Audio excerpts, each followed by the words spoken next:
Well, hello, everybody, and welcome to Jim and Rob Overanalyze Movies, the live video podcast where we like to go beyond the review to get into the meaning, the craft, the story of the films we watch today. And tonight, Jim and I are going to be returning to our 80s youth and diving deep into this reboot of a Reagan era fighter pilot recruiting video, and that would be Top Gun Maverick. Here's the log line from IMDb. After more than 30 years of service as one of the Navy's top aviators, Pete Mitchell is where he belongs, pushing the envelope as a courageous test pilot and dodging the advancement in rank that would ground him. I'm not 100% sure that log line's completely accurate, but it is what it is. This film was directed by Joseph Kosinski, written by Ehren Kruger, Eric Warren Singer, and Christopher McQuarrie, based on characters created for the original Top Gun by Jim Cash and Jack Epps Jr. Stars Tom Cruise, Miles Teller, and Jennifer Connelly. Also stars John Hamm, Glen Powell, Lewis Pullman, Ed Harris, and Val Kilmer. That's a very short list of the supporting players, but there's some of them. And yeah, that's kind of what we're looking at tonight. As far as the social nutrition checklist goes, we have, well, it's much like last week. Or the week before that, maybe. Would it get a reframe stamp? No. Was it union made? Yes. Did it pass the Bechdel test? You know what? I don't believe it did, but Jim may correct me on that when we get into the spoiler zone. And is it a class conscious film? No, it is not. So that gives us a social nutrition checklist score of 25%, a number that we kind of wallow in. Which probably says more about the films Jim and I choose than, the actual assessment of what's going on in Hollywood today. Anyway, folks, whoopsie, really got to be more on top of that. Anyway, folks, yes, we are going to talk about this film, but I think we have to first... we were really successful. Last week, of course, people will remember we looked at the Indian film, the Telugu film, Tollywood, RRR. Had a great time watching it, had a great time overanalyzing it. It is incredibly popular, and this made for one of our most popular videos with thousands of views and counting, a ton of positive response, a ton of it. We did spark some controversy. So I think we're gonna talk about that film first. But what I really need to do is, first of all, bring on my co-host with the most, Mr. Jim Chaboyko. Call sign latte.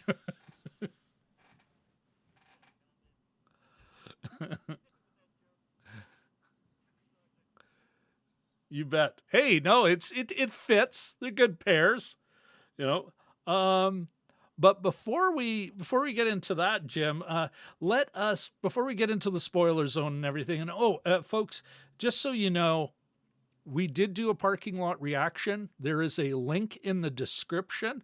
So, go check it out. And let us go check that out. Make sure you do the like and the subscribe and all that other stuff. All right, Jim, let's... I think it's time for audience mailbag. And yes... We do. You're absolutely right. We do. Anyway, Jim, as you saw, as other folks that have been paying attention to the channel, we did. It's been thousands of views. Really big success for us. We picked up 11 subscribers. You know what? And a ton of comments. And here's just a quick search. survey. It was, yeah, this, yeah, some of what my big mouth and bit of yours, I suppose, Jim. Yeah, I do like this comment at the end from Cody from the Brock side. It says, just leaving this just passing through and leaving this unconstructive comment here. But it was also undestructive either. So I was like quite appreciative. Yes, thank you very much. But thank you, even the folks, there's only really a couple of douche nozzles. So I do want to say, even the folks who vehemently disagree with us, especially my take on toxic masculinity, you know what? Thanks for commenting anyway. Thanks for watching the video. You know what? Thanks for engaging. Yeah, we really appreciate that. That does, that kind of validates what Jim and I are doing, which is, again, going beyond the review. So why don't we, Jim, would you agree with me? It kind of started out in sort of, let's say, 4 areas. One, let's say we might have, okay, we did. We've kind of dropped the ball on the auntie, uncle, cousins marrying thing. And we'll circle back to that. Number 2 was go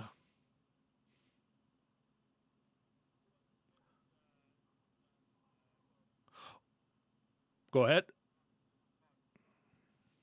Well, that I'm going to leave that to the end. And oh my goodness, I'm totally got you muted, Jim. Really sorry about that. Oh, but you're not muted anymore. good. Okay, so talking about the auntie-uncle thing, that's pretty straightforward. Going to talk about the characters, the main characters, and their historical basis. Okay. And then we had, there was a lot, I would say the vast majority of the comments, or maybe not vast majority, but definitely a plurality of the comments were about us talking about toxic masculinity within this film. And then last, but certainly not least, is the fact that we are applying a North American lens, or at least we are a couple of white North Americans watching this film, and perhaps what we're bringing to it isn't culturally appropriate. Would that be a good capture of what the thrust of the comments we got? Yeah, Notwithstanding so. Cody's. Yes. No, that's pretty much sums it up. Yeah. So I said when I was responding to comments, Jim, I did say, it's like, yeah, we dropped the ball on the anti, and this is something where I think because we're observing it from North America, I think that's a perfect example of where we get caught up. Actually, we get caught up in, well, this has got to be something about their culture, instead of, I am, as I'm sure you are, an uncle to a number of children that have no familial connection with. That, I think, is a thing that isn't actually culturally bound at all. But you know what? The best I can say is this must be an Indian thing. This must be a Bengali thing, a Telugu thing. And we just got kind of trapped in that, when really it's like, who doesn't say that? So yeah, for that, I my bad, dropped the ball. Yeah, I mean, a lot of times in different cultures, even within North America, if I'm ever reading something about the First Nations people here, they sort of use the term, for instance, just as you're talking about this, cousin. You know, yeah. And, I'm thinking, is that a literal cousin or a figurative cousin? You know, friend of the family. Kind of thing. And then, you know, there's a big joke from we were going out tree planting, and one of us was an African American guy, and he goes, "Prince George, man, I wonder if there are any brothers out there." And my friend Nick said, "Oh, you have family there?" I think he was joking, but but the use of brothers for somebody like me as well. So Yeah. there's that plays in a lot of different ways Yeah. too. Yeah. Well, and I think that's what's important about some of the comments and what lens are we applying? Are we, and it's interesting that we dropped the ball on this one instead of just kind of going, oh, maybe that's it. Because that I think is it's just some of the ways we're primed as North Americans to think of India. And so, yeah, I think that's, yeah, you know what? We dropped the ball on that one. And to all those folks who commented, and again, like we're really fortunate. There's 54 comments right now and counting. Again, 1, 2 douche nozzles, maybe. Everyone else was pretty cool and just, say, hey, this happens a lot. It's like, oh yeah, like it happens here. Anyway, really sorry about that, folks, and thanks for bringing it up.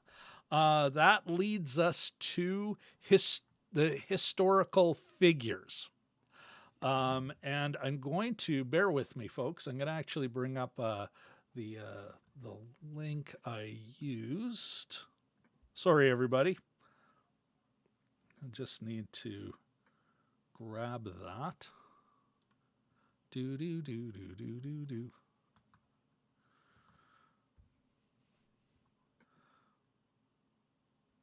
Oh my goodness.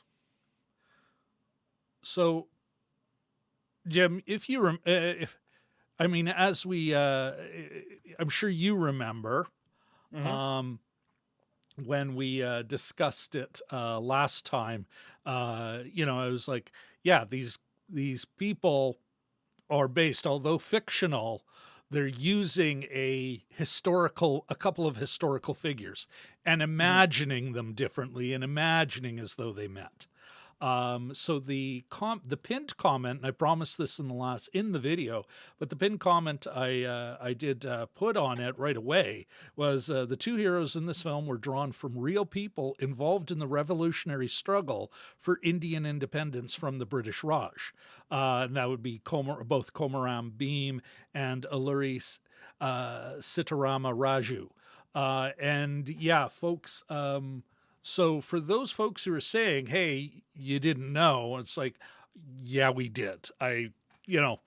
We were aware of that. And it is something I highlighted.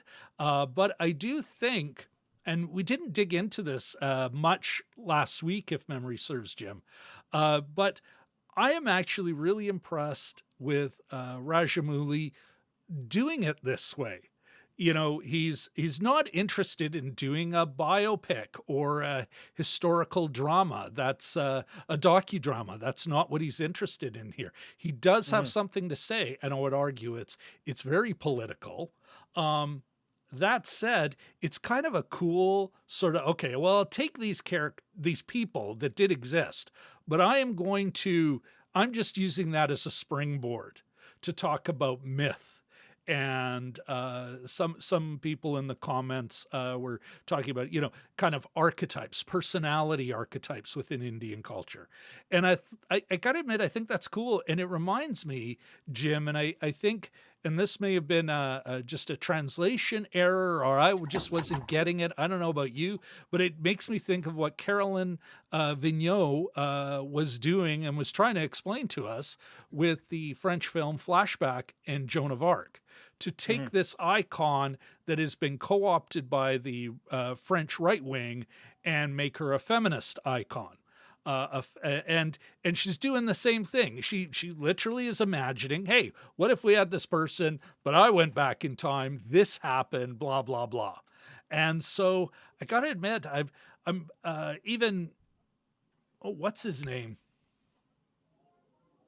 Quentin Tarantino. With Inglourious Bastards, the Once Upon a Time in Hollywood, just kind of really just say, no, we're going to make something else up to explore something different.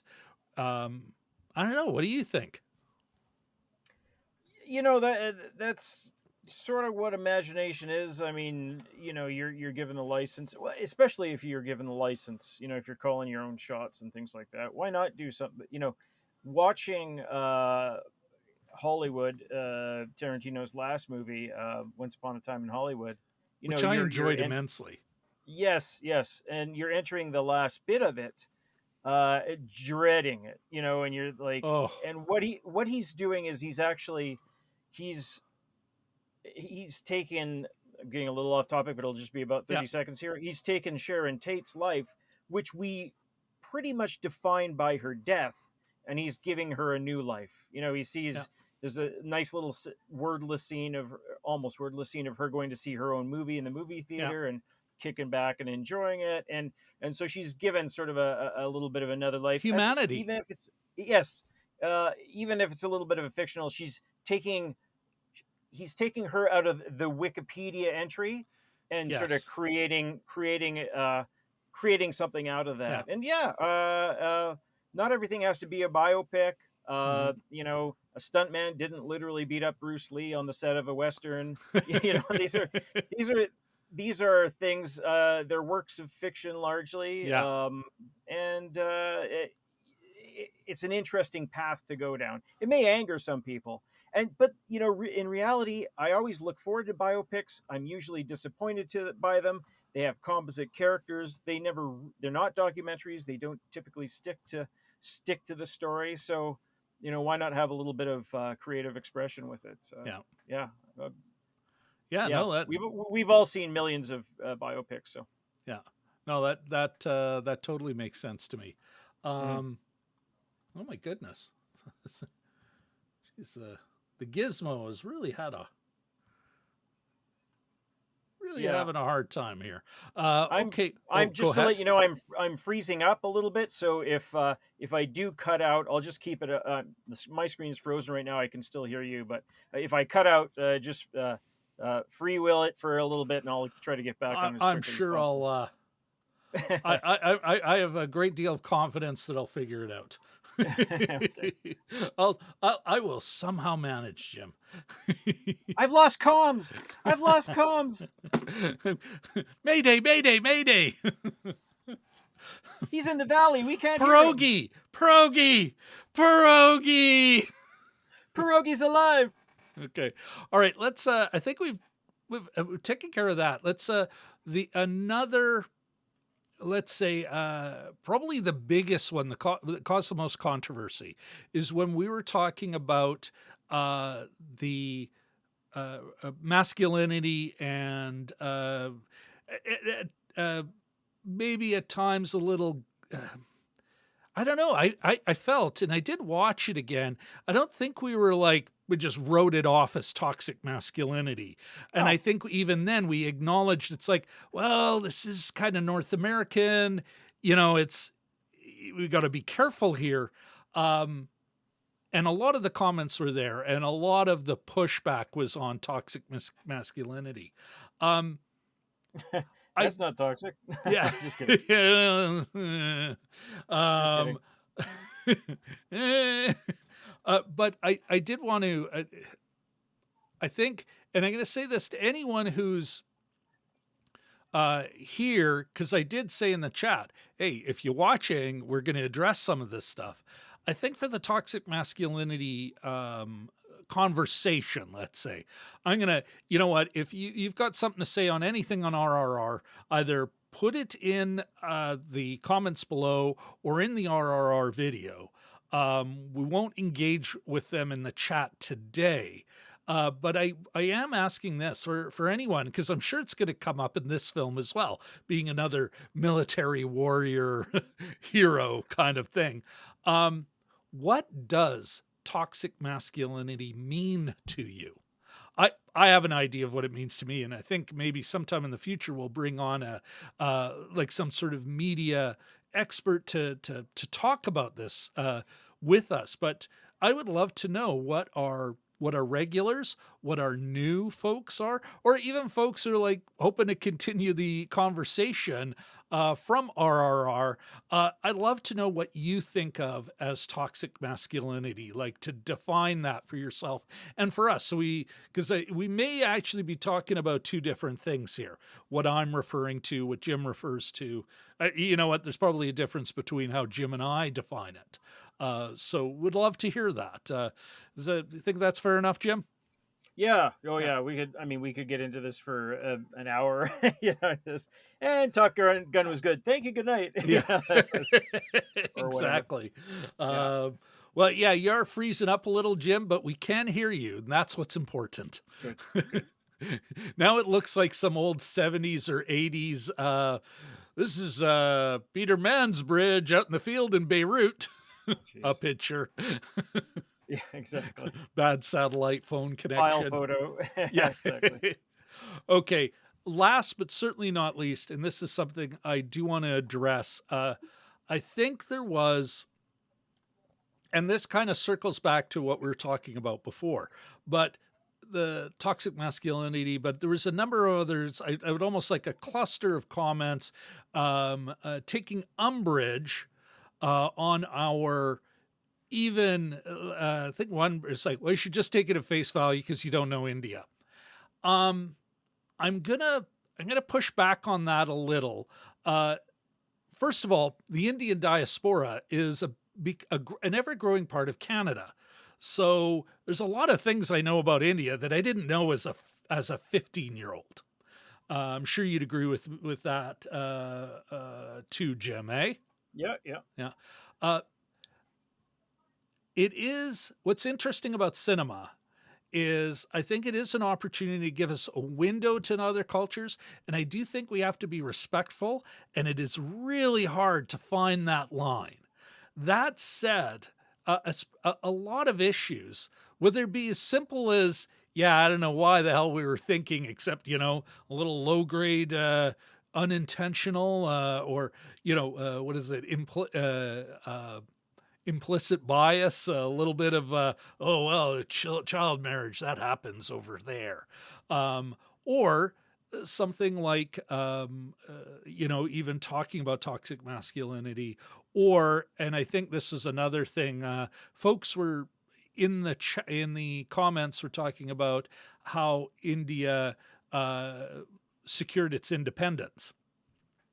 And a lot of, and yeah, I totally buy that a lot of North Americans think Gandhi did the peaceful, non-violent resistance, and that's what did it. But I totally buy, that there was revolutionary fight, violent revolutionaries. India is not one big. India is a very big country, but not one monolith. As the United States is not a monolith. There's a kind of pan-European culture, but every country's different. You can't have that many people in a space and not be very distinct nations within that country. But that doesn't mean, especially if you're going to make a movie, and as political a movie as Rajamouli has made, and it is clear in the last number, the dance number, the celebratory dance number, where it's all about there is an Iron Man in every household. Not iron people, but an Iron Man. Like he's making a political and a cultural statement super on the nose right at the end. To say that Jim and I can't engage with that on a political level and a cultural level, I don't know. It's just kind of, it's like, yeah, then make sure that, the movie doesn't get on Netflix or, I don't know. What do you think, Jim? Well, we're all people of the world, aren't we? I mean, there are universals, and I mean, there's differences between certain areas and other countries and regions of the world are going through their own thing at a different rate than we are. So, I to say that you can't comment. I mean, in the best case scenario, we comment. It is a tough one. Yeah, we get accurate, but I think the other option is not to have anybody watch anybody else's movies. Uh, which I don't think is a good thing. I think Yeah. international cinema, I've gotten a lot from it. You feel different after having seen it. It's sort of coursing through your brain the next day. Your mind is sort of, your mind is redirected to that country for a little bit of time, and Yeah. there's it's kind of a good kind of exposure, even if the movie is about, I always joke about all the movies about poor Boston people that are super violent. I always say, brought to you by the Boston Board of Tourism. There's a there's a reason why they Yeah. allow these movies, even if they cast a bad light on the place, to be filmed, and it sort of brings it top of mind. And yeah, it's tricky. I mean, I think going in with the proviso that, yeah, we may not know everything about it, we may not recognize the subtleties, but there are universals that Yeah. I think we can comment on. So Yeah. Well, and I think if we, how can I put this?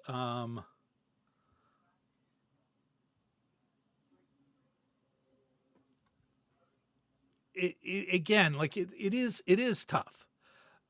What are you missing?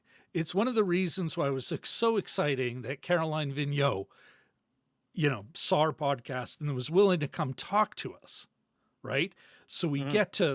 get to learn a bit more of what the director was intending. It's a reason why. So I am a left wing guy. You couldn't tell. My social nutrition checklist and class consciousness and whatnot. Uh, Mhm.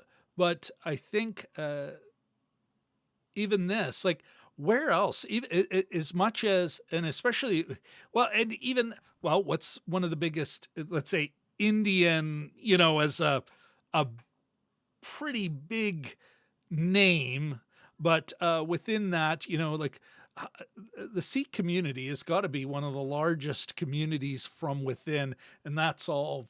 Uh, I think that majority is Punjab, like from the Mhm. Punjab, but Yeah. like, uh, yeah, sure, I'm aware of it. I know what a samosa is, but this is probably, I think, through Indian cinema and our good friend Shashank from Chennai, our great friend of the show, who's been a bit of a guide for us into Indian cinema, and even all these people commenting, and it's like we're getting a window into India, a very limited one, but yeah, like you said, I mean, you know, to say it's you can only this is the limited way you can comment on this is just, yeah, that's not going to happen with us. You know what? We're going to be as sensitive as we can, but in the end, it's like otherwise it's like why bother even watching the stuff if it's Yeah. only, and especially for our show, which is all about going beyond the review. Was I entertained? Yes, I was. Is there still something more to be said about Rajamouli's work? Absolutely. Yeah. Mhm. All right. Yeah. Well, I think that's about it. And we're not leaving ourselves a lot of time to talk about the movie we are here to talk about. So, do we want to? Let's first of all let's do a quick hello to our wonderful friends in the chat. We've got a lot of them here. Let me. Oh my goodness. Um, I'm not even sure I can say anything in the chat. Just a sec here. Test. Well, there we go. We are a properly linked Jim in the Good. chat. Yeah. But anyway, we've got a number of friends here in the chat. Let's first of all, let's say hello to Dragon Movie Guy. Hello. If I'm Uh, not moving. we also have Ahmed Jelly Duck 100, our man in Kuwait City. Good to see you here, man. And oh, Hello. hello. Anyway, now let's move into the movie. The movie we're actually talking about today. That would be this one. But oh, you know what? What the heck? Before we move forward, let's beg everyone for a like. a subscription. And last but certainly not least, maybe ringy-ding that bell. Right on. Thank you very much, Mr. Chaboyko. We may not be able to see you moving around, but we do know you're there. It's very Top Gun. I'm flying blind. And by the way, any of our regulars or anybody else who cares to drop in, I believe you'll need a call sign of your own for this you are episode. absolutely right. So I am call sign Latte. Pierogi. Got call sign Pierogi. How did you put it? You're I'm half Ukrainian, white, soft, and full of potatoes. Anyway, so DMG, Ahmed, anyone else who joins us in the chat, you first got to sign in with your call sign. All right. Now that we've gotten that out of the way, let's move into the spoiler zone. And yeah, Jim, let's start with an easy one, The Craft. Sure.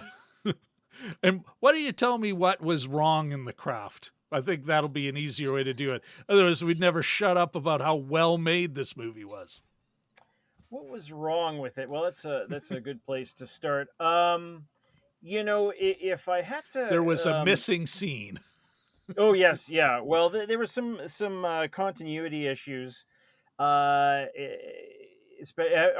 did we make it to the spoiler zone yet? Yeah. Okay, we did. There are some continuity issues. There's a scene at the beach where they're all having a good time, and then all of a sudden, our two leads are Jennifer Connelly. The romantic leads. The romantic leads are off on a motorcycle together, and there wasn't really any kind of grafting. There was nothing, leading from one to the other. They do, I think, explain it a little bit later, but unfortunately I had to run to the washroom and I let Rob. They didn't explain shit. No, I mean it. I'm out of here. There's some, they probably cut it because it would just be a travel thing, but there's something missing there. It's just a weird jump, Some transition, But otherwise, what else? Honestly, as far as the cinematography, the costumes, the performances, I don't think there was, was there anything in there that kind of stuck you in the eye?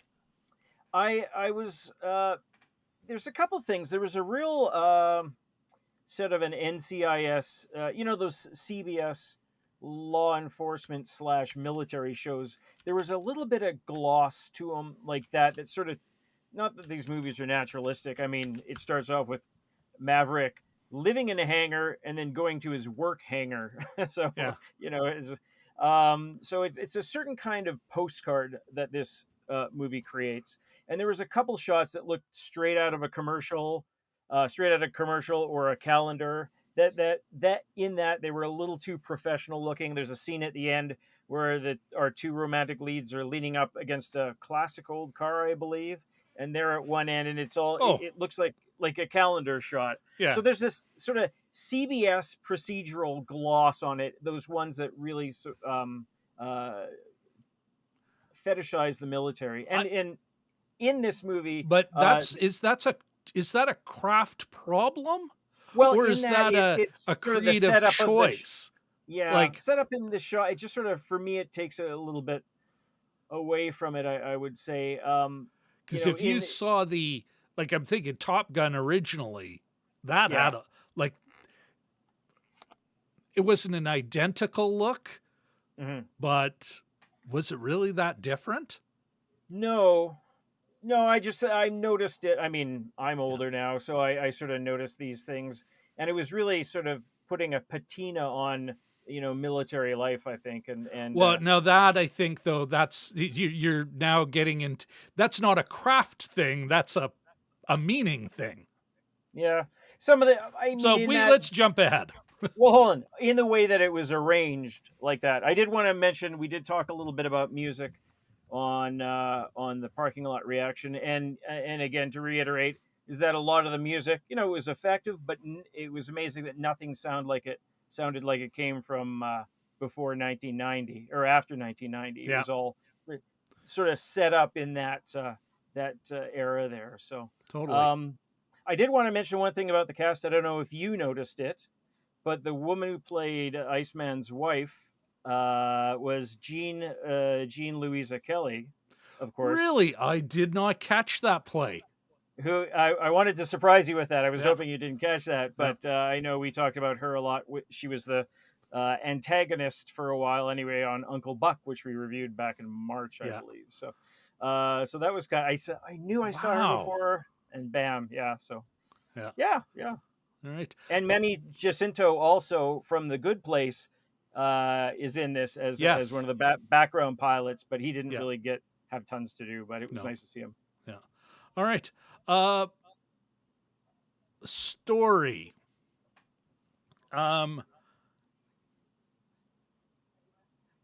First, a little aside, and then just a general comment on it. But first, a little aside. I'm like, wow, that's growing up an admiral's daughter that you never learn. Jennifer Connelly's character, it's like, well, okay, so she bought a bar, she owns what's going to be $1 million boat, and very nice vintage muscle car. Good living for a single parent, doing well. What I am, in general, though, the story itself, without getting into the politics of it yet, I was like, we said it before, it bears repeating. This is how you do a reboot. This is like, it's a sequel, but it gives us all the things we were expecting. It's also how you reboot Star Wars, because they lifted like whole cloth. Like mission is, we're down a trench. We got to hit this thing. And fly oh up. My goodness. Enemy fighters. Almost there. Way. Yeah. Booty on your tail. Yeah. This one is strong in the Force. Just trust yourself. Like, don't act. Don't think. Act. Yeah. It's just, well, believe in the Force, Luke. Like, but it was good. It was. I can't even feel if there's a wink or they're just like, almost like they're like, no, we saw what you did. We'll show you how it's done. But I was, even though I was laughing watching it, Jim, I was in it. I was enjoying it. It didn't, even though the references are super obvious, it didn't take me out of the movie. Not at one time. Like, I think there's moments where we're really in the theater actually poking at each other going, this is next. And it happens. And we're like, well, I think you predicted one line, like seconds before it came on. You said, I can't remember what the line was, but it was like, blah, blah, blah. And then they said almost verbatim on the screen. And then I predicted that someone would have a photograph of Tom Cruise and Rooster at the end, mimicking Tom Cruise and Goose. It said, I just said click or something like that. And so there's, I mean, again, something about, there's sort of two ways to please an audience. One is the sort of doing what you're expecting and then doing something what nobody's expecting is the surprise, right? So, that was part of it. Would you say the heart of the story is just that? Like, they gave us a Top Gun. Like, he's still in conflict with the authority. He still has to get over something. He's still the one guy who can do it. There's still a rapprochement with the person he has the most conflict with. There's even still a commander who doesn't trust him, but finally says, but you're the guy. Like, there's still him on a motorcycle. There's still, like, even some of the visual stuff is still there. And even some of the dogfighting stuff they did, although it's all so much more than the original Top Gun, but it's still what they did in Top Gun. Yeah. You know, it's like, at the same time, you're right. And then they graft on effectively, and it's not their fault that they made this movie and Trump was so insane that he backed out of the Iran deal and they had to do some bad voiceover to kind of paper over the fact that it's like, yeah, we're not party to any treaty with these people. They can literally legally do what they're doing. No deal Yeah. is in place. But that they graphed on this Star Wars thing, I thought it was really like, again, I was engaged all the time. Hmm. What did you think of it's not a subplot? Well, maybe the romance is a subplot. Uh, Yeah. but really the key emotional storyline is him coming to terms, with his age and all that other stuff. But really, it's about that conflict with Miles Teller's character, the rooster. Um, did that Yeah. work for you? It did. Yeah. I think, they sort of, I was conflating it myself with, the fact that he might have blamed uh, Maverick for his father's death, and also that he pulled him out of college, or he held up his Yeah, admission, or a combination of the both. yeah, And I would like to have been a little bit more clear on that going in, because I thought it would just be the death of his just the death of his yeah, father. But well cast, by the way. I thought he made a good, like, he was similar but different. yep. Similar enough in a family way, but probably bigger than his father. But yeah, it did work for me. I thought Miles Teller was a good choice, because he's got that sort of little bit of comedic edge, a little bit. He's not all bravado. There's something But he going is a little on more underneath. intense. He delivered a Yes. mood that I would have had a hard time buying from a young Anthony Edwards. Yeah, and Um, and you could say maybe that's. I ER mean, era totally was yeah. pulling it off, but Yes. Yeah. Yeah. And that might have been like, dead father, chip on the shoulder kind of thing, but at the same time, he, was playing piano in the bar, and he was sort yeah, of a good times guy as well. So yeah. I thought he, And he I had thought he did some well with kind of that. relationship with the woman aviator Phoenix. Phoenix. Yes. Yeah. Yeah. Um, Phoenix. which at a later moment in the story, whoosh, rising like a phoenix. Yes. Um, Wow. what going back to that, do you think? I think this is you bring up something there where I'm like, yeah, that wasn't done as effectively as it could have been. I think that's exactly there. With the red herring we're given is that he's mad at him because of the how he was involved in the death of his father. When I think what they really wanted the audience to go is, whoa, oh no, it's this. They had a good Mhm. relationship until he pulled his application to the Yeah. academy. Hmm. And Hmm. that is the nut of Yeah. their, The the sulkiness. yeah, the Oh, well, and the, even, what, right down to the, held me back 4 years, yeah. Yeah. you know, Yeah. And I and know. oh yeah, go ahead. I was just going to quickly say, is I've noticed it's a creative decision, perhaps, to not have flashbacks. And I've noticed this in a couple of movies we've done in the past year, where it might have been expositionally helpful, but at the same time, they always look a little bit, a little bit fake, or what have you. Yeah, So there was obviously a conscious decision not to do that, and just yeah, sort of push forward with the story. So yeah. maybe me a kind of a trend, maybe, I don't Well, know. you know what, the whole where let's start in the action. Hmm. Let's Yeah. start in media res. I think the fancy folks call it. So Yeah. I get that. Um, Hmm.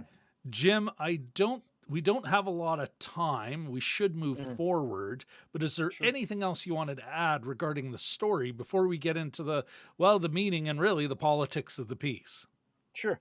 I just wanted to say that it's kind of a shame that a movie about bravery, and I know there's probably, you were mentioning it a little bit earlier, there's probably reasons not to have a named or physical enemy, uh, with any kind of voice or look or anything, but the fact that they couldn't pick a country or make up a country, in a movie about bravery, I think They is an did. It was interesting Iran. contradiction. Oh, was it Iran? Yeah. Okay, because they didn't have Are anything you on the paying plane. attention? I didn't. I Yeah, like it what was told right us at that? the beginning. Iran, they're in violation of a treaty. No, was it And Iran? then Okay, NATO and other governments, you like, and it's all in voice of. They just had the to have done it in a pickup after Trump pulled out of the Iran nuclear gotcha. treaty. Yeah, it's Iran. They said Okay. it. Well, That's and I was yeah, wondering at what point do snowy mountains come up from the ocean in Iran? But yeah. so the geography I don't think is exact, but No, in any case, yeah. but Yeah, but they nobody talked. I mean, they sort of hid there was no Farsi language. I mean, yeah, if they mentioned it at the start, maybe, but there was no other indication, even as they walked on the base. is it required? Well, that's a good question. Typically, a movie would have some sort of, Like Top Gun, yeah, kind of a foreign adversary. I think that's all they said. Like it yeah, didn't yeah, even get a country name in Top hmm, Gun. It was just like, in part because all those conflicts are so internal. Like yeah, the bad guy is John Hamm. The you could say actually Pete Mitchell, here are his antagonists. Jennifer yeah, Connelly is an antagonist. Uh, a Rooster, Miles Teller, antagonist. John Hamm, antagonist. Like yeah, yeah, these are all the things he's fighting against. And even although he's a helper, even Kilmer's Iceman is a bit of the helper that, sometimes spanks, you know. yeah, yeah, But I think that's like, it's never, the battle at the end is almost like we've done the big test. He's already hmm, chosen Miles as his wingman. This is yeah, his yeah, big. Everything else is just proving the piece. hmm, hmm, It's kind of what I love about Star Wars. In a way, you really do see in a couple of these films that idea of that. No, the climax, that you really do see a denouement. And as hmm, exciting as that third act is, and especially how they get away in that, and it's all super fun. Um, yeah, I think it's a well structured film that understands that is strictly candy at the end. The real enemy is an enemy. The real antagonists are things he has to, you know, actually kind of bring onto his side, which I think is yeah, in some ways more interesting. hmm, Um, we do have some. Let's take a quick look before we move on to meaning, Jim. Let's take a sure. quick look. DMG. DMG. Talk to me, Pierogi. Talk to me. And referring to Mr. Holland's opus for Gina Louisa Kelly, who had Oh, a yeah, big yeah, role in that. yeah, Also, she was her and another dude that did a family sitcom for several years. One of these, it's like, I can't uh, believe that was successful. I can barely remember it, but I kind of remember it. Like he was an accountant in for a major studio. That was the interesting difference. it was the pull. Yeah, Yeah. uh, I could go on with the comments. I'll look it yeah. up. Okay. DMG does say, though, keep in mind the story is being told from a fighter pilot's point of view, and fighter pilots don't fight wars from the trenches. They don't have to look their enemies in the eyes. Yeah. But I think I like my answer better, DMG. That it's just, that is not really the enemy. It's just barely, it's the last obstacle course to kind of prove all the things they've learned up to this point. Um, Yes, DMG, dear. a faceless enemy once you shoot down the enemy's fighter plane. DMG, ugh, that was yes, dear. Thank you. I Okay. don't think it was that. I don't think it was an ugh. I think it's a forgettable, Yeah, as has been I don't demonstrated. remember it that much. Pleasant enough. All right, back. Let's get back to this movie.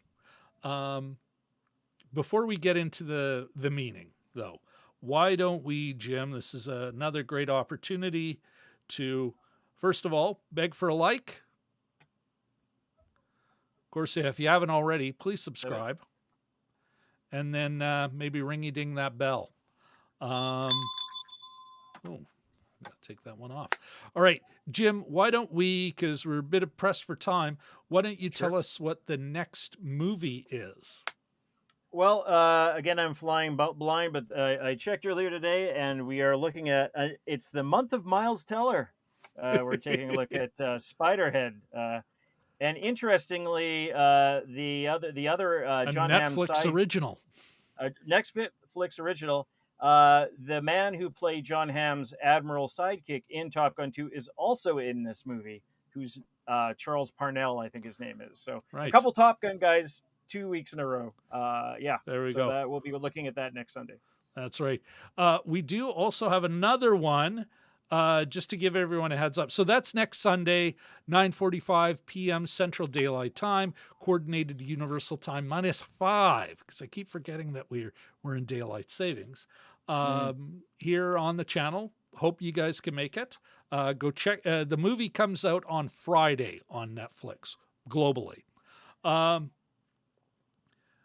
We also have, and we, the channel, Jim won't make it, but our good friends DMG and Cody from the Brock Up side will.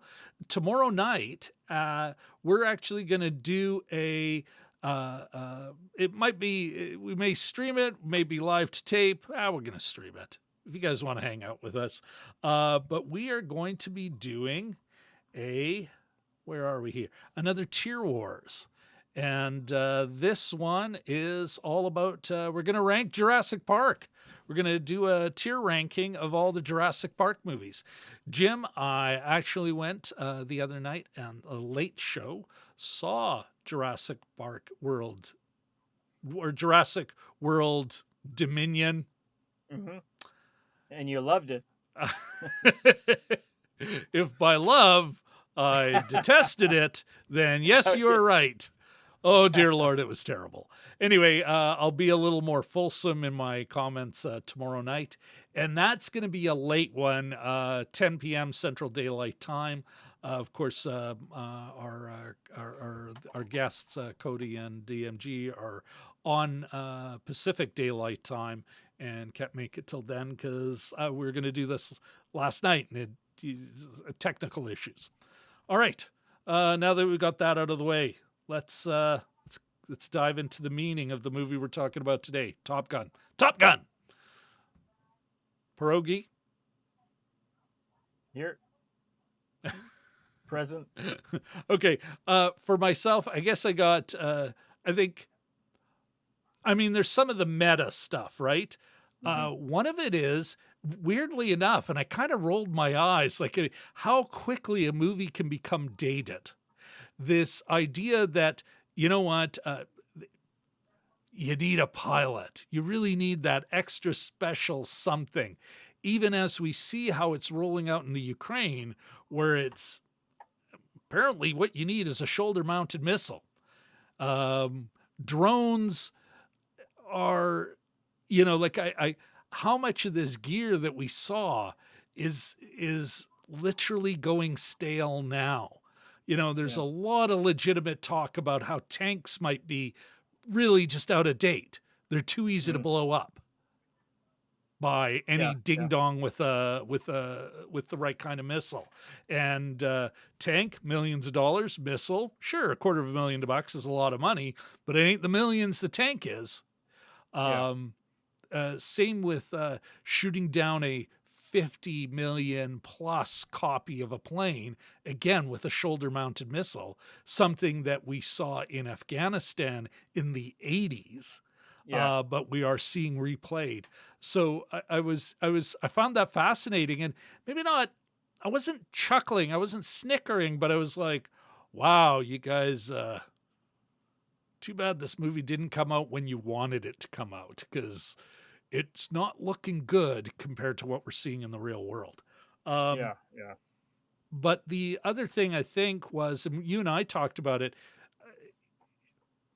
that end of his time in the Navy is coming to a close. You know what? He is not, the log line's wrong. Like he's never getting a promotion for a reason. Not just because he doesn't want to. Uh, he it is time for him to move into that next life. And how is he going to do that? Is he going to make peace with this kid? Can he hand over the reins to that next generation? Is that you buying any of that? Yeah, I mean, and if you take he's sort of in a way, he sort of painted himself into a corner because it's all he has, right? He doesn't. Somebody points out that, oh, you've never married, you don't have kids. What is what is your next? Not that that's the be and all and end all for everyone, but for him, this is his life, and you know no plane, no him, maybe. It's to borrow a line from Dizzy Gillespie and alter it totally. But yeah, I mean, what's next? It allows him the vulnerability there. It's sort of he's more rootable in this root forable, if that's a phrase I can use, in this one that I found in the first one, which I have to rewatch actually. It's been a while. There's a kind of a childish petulance to the original character, and in Top Gun he has to grow up, I think, is the biggest thing. Yes. Whereas here he's got to accept. What did you? And we didn't really talk about this in Craft, but as far as and I'm talking right now about the overt meaning, not necessarily the pro-military subtext. Yes, still toxic masculinity, but we'll get into that in a second. But what did you think of mortality as a part of this? Yes, yeah. You've got Val Kilmer, which I thought I got a little choked up there. Yeah.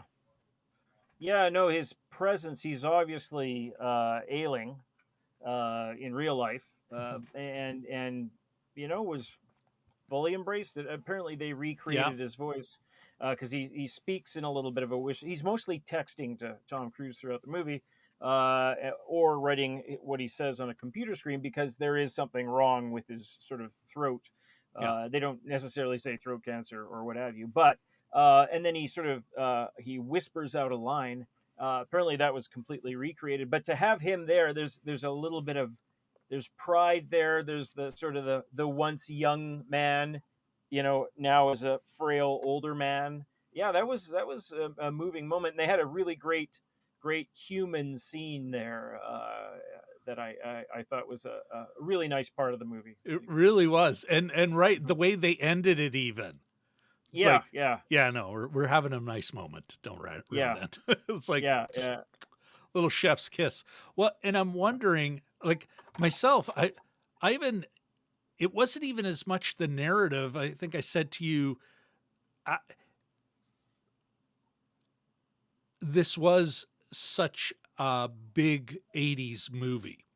Yeah. Such a big Reagan era movie where so much of my movie watching was still getting formed, my ideas about movies, what I think was good and everything. A lot of that infrastructure was laid down at that time. My idea, like I was kind of shocked as we see this dying man, where it's like, wow, he was such a part of so many movies, such an important part of so many movies of that, let's say, cinema appreciation defining moments of my life. I'm kind of like, even my own idea of, wow, that really is a turning point. These guys are only a few years older than we are, Jim. Yes. So it's like one of those things where it's like, oh, well, and that's going to be happening as it will be happening to me. So mortality, I think, is always kind of the like natural mortality and just bad luck mortality. Yeah. And it always casts, these things out whenever you hear about a celebrity dying, especially one that had some sort of formative impact on you. Yeah, it really does come back to you, right? Your own youth and your own sort of, and even just growing up with someone. These people have been with us in some form or the other, even if we don't know them directly. Weird Al has been part of my life, for instance, for 40 years, maybe, Yeah, and just to use an example, to see them fragile is has its own power, it regardless does of how they're used definitely. in a movie. But even within the movie, the Meg Ryan character is no more, and Yeah, Anthony Edwards has passed, and other people are, the little boy is now grown, and yeah. so there's that whole sort of existential passage of time. It sort of works on that level too. What But yeah, it was great to see Val Kilmer in that as well. Yeah. even using an F-14 as the thing that, hey, this dog still has this old Yeah. man and his old jet still have a few tricks, you know. Yeah. Um, DMG says in the suggests to us is this asking us if we've seen the documentary Val. I have not, but he's I saying haven't it'll either. bring a tear to our eyes. And then he Yeah, so goes good. on to say, I was 11 years old when the original movie came out. Murica kind of filmmaking. Yeah, absolutely. Hmm. So Michael Bay learned from these films. Yes. But I would argue not toxic masculinity. Well, we're going to get to that in a second. Just alpha men being alpha men. Okay. Yeah, actually, this is a perfect time then. First of all, alpha man, not a thing. There's no research that supports it. Even the guy who first came up with alpha dog has repudiated his own research. He's like, yeah, you know what? No. This is one of the first things. It kind of looked like that, but further research, it's not a thing in animals. It's not a thing in human beings. When I say okay, maybe this is a great opportunity. There's a number of things going on in this film that are a reboot of the Reagan era recruiting video that Top Gun was. But let's talk about masculinity. Although it's got, I would argue, it's kind of like the masculinity in this is similar to the masculinity in the Batman. There's a little more real emotion. There's a little more real emotional connection. But it's still this idea that, a real man, and this is what I think is wrong, is toxic about it, because it's got such a narrow definition of what a real man is. Oh, and we've totally lost Jim. All right, when he comes back, I'm just going to first we're going to whoopsie daisy. All right, everybody. Where the heck were we? Yes, I was talking about toxic masculinity. Top Gun, RRR, a lot of these films have such a narrow view of what being a man is, that's the toxic thing. It only allows for a hyper fit military or hyper physical military hero. There isn't any room, especially in these films, for anyone else. And they don't even acknowledge that there might be another kind of masculinity. And then even in their interactions, it's all very locker room like. And I don't mean it in a Trumpian sense, but in a, none of these people are connecting with each other on any emotional level. It's all very quiet. It's all very posturing and chest thumping. And I think that to give such a narrow view of what a man is what makes it toxic. It's what makes RRR, although it has much like this, it's not as bad as the originals or 80s films at all. This isn't Sylvester Stallone in the second Rambo movie and all the others after that. But it's still an incredibly narrow definition of manhood and what that can be. And in no way am I saying that, heck, I was You know what? I was in the Canadian Armed Forces when I was a kid. I was part of the reserves, and I look back, there were many positive things that I got from that experience. But that still doesn't mean I'd be like, well, I got to get my kid into that, and boy, I should run my show like a military operation. No. And there were terrible things about military training, and you can see things going sideways even now. So anyway, there you go. There's a very, very short version. The other thing, meaning wise, boy, Jim really is just plain gone.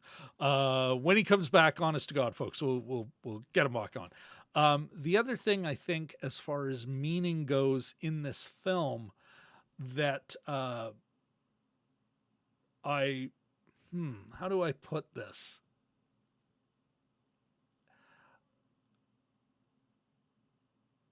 It is still, it's not as bad as it was in the 80s, but yeah, there is a reason why. Oh, looks like we got Jim back. Just a sec here. Let's see if we can't get him back on the I'm screen alive! here. I pulled out of the valley. Yeah, let's get you back on screen there, Mr. Jaboyko. There we are. We got you back. I was just about to say, Jim, on I kind of gave my definition of toxic masculinity, and then I wanted to go into the politics of this film. And no, it's not as bad as the 80s film is, but it's still, there is no criticism of military training, of military recruitment. There is never a question. They give us a hyper simplistic explanation of why they're going on this thing. No one questions it. It's, yeah, we're going to blow up a nuclear facility. There's even some acknowledgement of the idea that,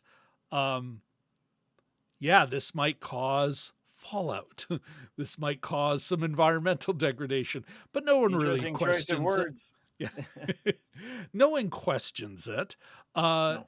There is some questioning, a bit of debate within the film about, are these kids, should they be used as cannon fodder? But barely a debate. You know what? The general comes around, except that, no, that's exactly what, and I know he's not a general, he's an admiral or whatever the hell. Because they're all naval aviators. But it doesn't, that is what senior leaders use their troops, and they just hope that they don't use as much of their troops as they can get the enemy to use. But oh my, sending them on a sacrifice play, yeah, that happens. Oh yeah. The history is replete. Not only does it happen, history is replete with celebrating those sacrifices, as wackadoo as I think that is. So yeah, this film, as great a film as it is, it has the problems that come with a very narrow, it's selling and actively selling a narrow idea of masculinity, and although a little wider than the original, still not a full idea. So it's selling that, and even at the end, it's selling this idea that yes, the military is there to do this bidding, invade other countries with impunity, no questioning it. There's no debate, no conversation, even though, again, we've learned from Afghanistan, and actually multiple wars, there's plenty of soldiers that are going, yeah, we shouldn't fucking be here. This sucks. I just want to survive. So yeah, I think that it while not being as right wing as the original film, that's not praise. That's just, it's accepting a tiny bit of reality while still committing to the same thesis as the original film is. So Yeah. on that level, yeah, totally. This is so DMG, I know, is in the chat, and I will bring read through his comments, but that's why I would say this is this still plays in toxic masculinity, based on how I've defined it. What about you, Jim? What like you were talking I about, mean, let's going back to craft and yeah. that patina of military life, the shininess, etc. Not the Yeah. real aspect of drug and alcohol problems, sexual assault, rampant in both Canadian Armed Forces and the American Armed Forces. Fucking rampant. Sometimes with the highest of leaders being the example. Yes, we're going to be here to rape and pillage. Sorry, I had to slip that one in too. No, it's okay. It's funny. This is also sort of, I think, there's some aspects of masculinity. There's some aspects of lifestyle. It's the clean white tee while you're working on your plane in your hangar and that kind of thing. And there's just this sort of like this gloss. I think like a glossy magazine. Yes. Yeah. Hangar life, hangar living. I actually had that in my notes. Hangar living. Hashtag hangar living. I want to make my home hangar more like my work hangar. How would I do that? But this one, I think it's pulled back a tiny bit because in a lot of ways, Tom Cruise has matured, and there's also this kind of really interesting scene in the first act, perhaps, where he's in the bar and his class, unbeknownst to them, they don't know that he's going to be their teacher. Yeah. They all come in and they're hot-shotting and they're getting in each other's face, and he's just observing the whole thing fairly placidly, but just sort of not shaking his head necessarily, but it's kind of a great kind of turns everything on its head a little bit, and you can maybe think of what's going through his own mind. I was an overly confident young punk like they are. That these kids may not know what they're in for. Some of them may not escape this. Another thing about the movie is that we're told all along a little bit of a canard, but at least one of them's not going to be making it out of here. For a while, they hint that it's the Tom Cruise character, but I think which would have been a ballsy story choice. I totally, say. Unless it does really well, and it turns out that he hit his chute or something like that. But so it's still there. It's still there in the volleyball scene where props to whoever had to apply the sweat to the bodies. But that's part of it too. It's a spray bottle. Yeah, exactly. It's not fluffing on a porn. Yeah, well, but it is California. But there's a certain look to it. I think I don't know if we've talked about. Well, there's two characters. There's Hangman and there's Bob, and these guys are kind of at different ends of the spectrum. Bob's sort of the second seater. And he's a little bit more, for Phoenix, he's a little bit more of a nebbish, if that's he's just he wears glasses, I believe. Yeah. And meanwhile, Hangman's the Iceman, basically the he plays that role absolutely. Yeah.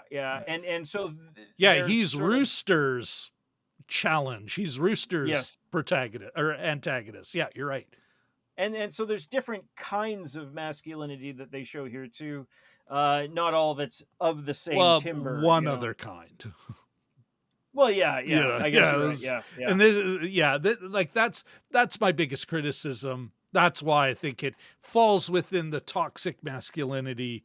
Like, what makes it toxic when it's this and nothing else is shown? But you're absolutely right. Bob is, and that's even more than the Batman gave us. Mm-hmm.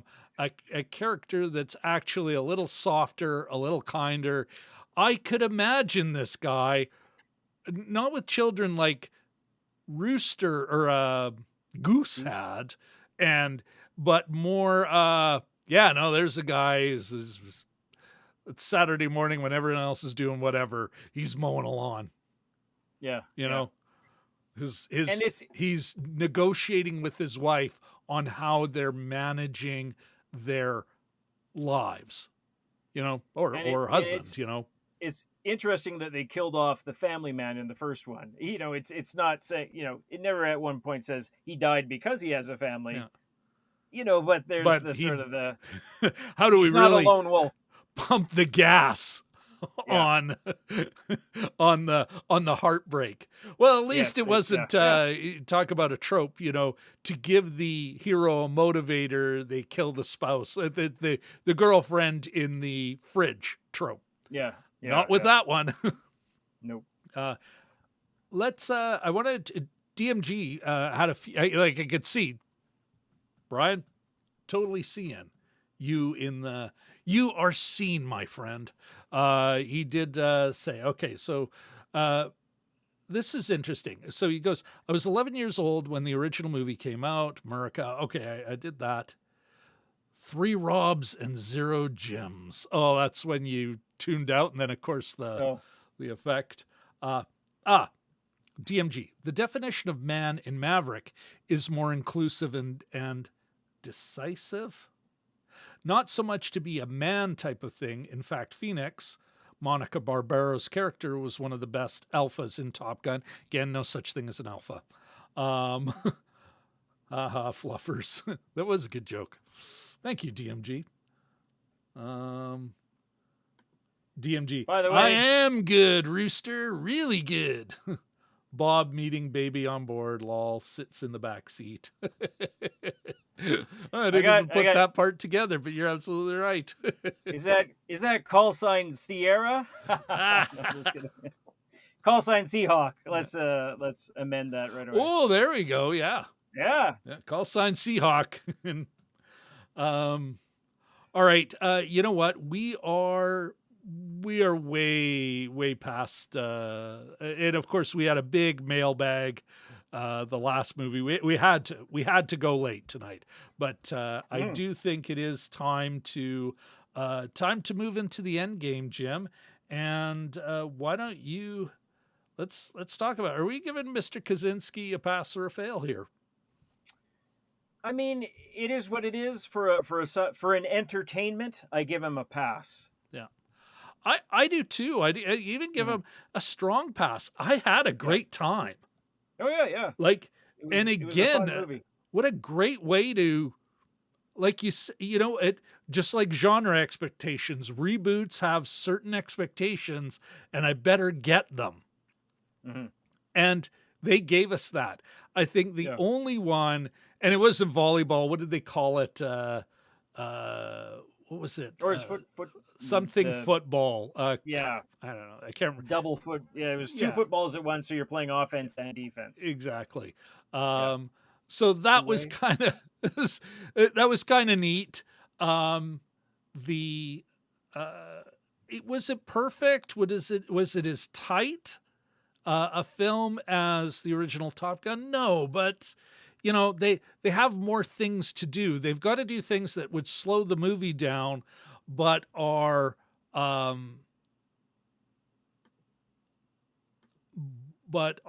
needed for a reboot, or a sequel, reboot, resequel, requel. I don't know. Seaboot. But yeah, I think he did that in spades. And again, also showed us how Star Wars could have been done. Should have been done. Because I enjoyed it at the end of it. So I'm giving him more than a little bit of a pass. I'm giving him a solid a B plus. Yeah, that's a good one. Yeah. I mean, he came out of it kind of jazzed, and it was a good summertime movie. Checked all those boxes. A little bit derivative. Who cares? Well, it is Top Gun Maverick. Like it. Yeah, exactly. How it can't help but be a bit derivative. And it was like, if I think of Star Wars: The Force Awakens, which is a mediocre film, or just above mediocre. This kind of thing beats the pants off of it. Yeah. And again, notwithstanding, again, of course how did Walt, from Walt's Flicks Picks, I think said it best, Jim. And if I can find let me see if I can find the comment, because it was awesome.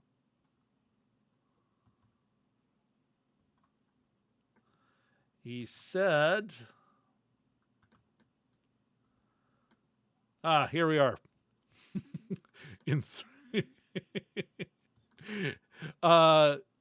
A guy with a socialist/Marxist banner on his homepage having, quote, many problems, close quote, with the reboot of a Reagan-era military recruitment action film. Say it isn't so. I never felt more understood than when Walt laid that down. But he also said something, and this is something we brought up, and this is my final thought.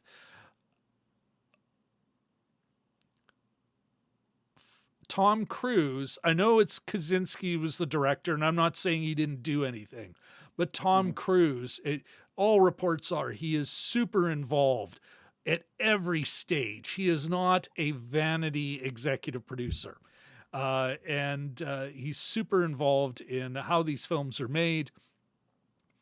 He's maybe, him, Keanu Reeves, who else, as far as Clooney, maybe? No, I'm talking action stars. Oh, okay. Maybe they could look at Ryan Reynolds as an up-and-comer, as Dwayne Johnson as he's got some size. But yeah, I want to talk about Tom Cruise as a filmmaker, and I think this just demonstrates what a great filmmaker he is.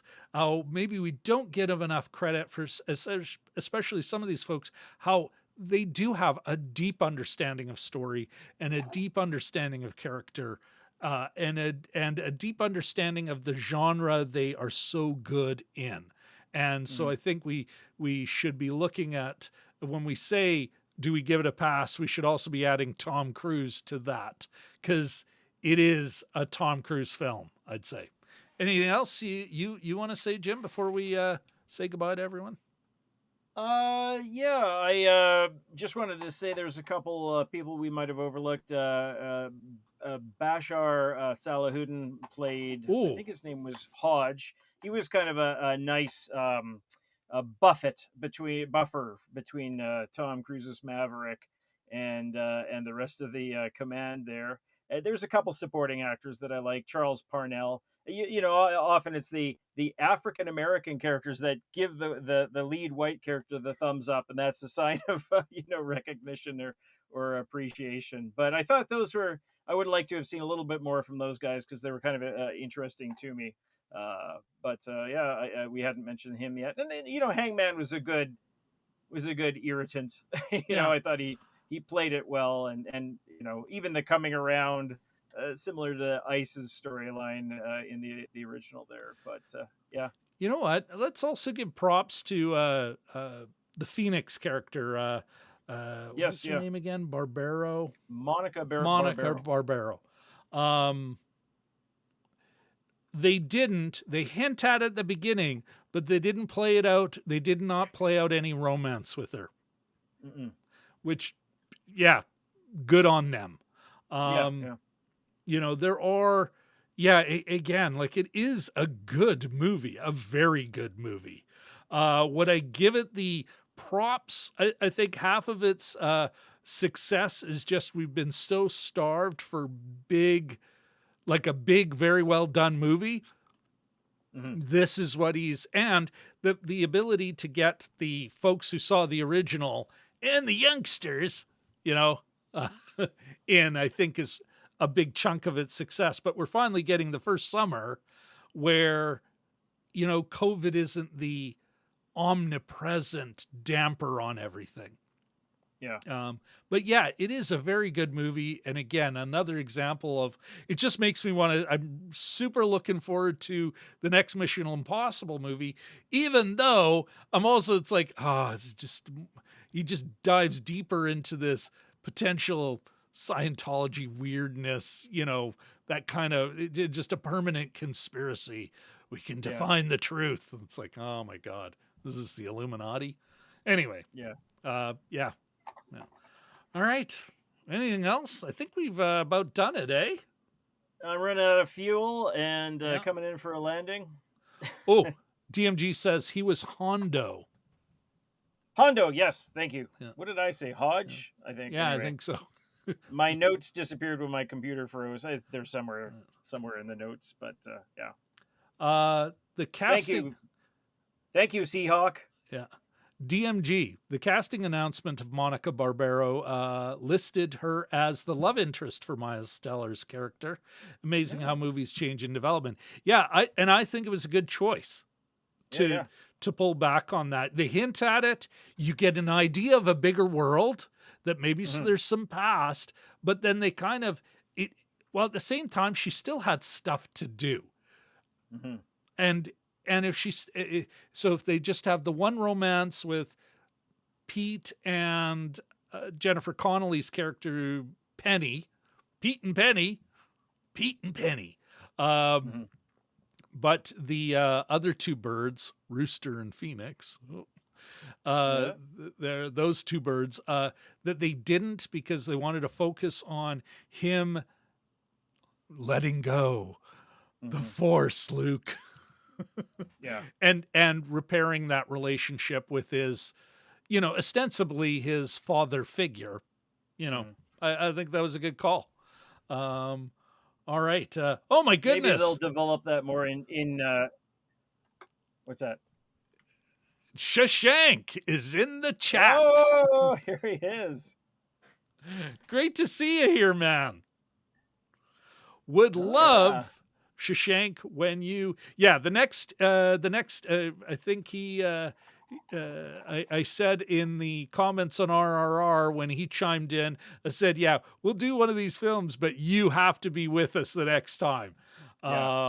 Notwithstanding my earlier comments about how, hey, it's a movie, we get to chime in on it.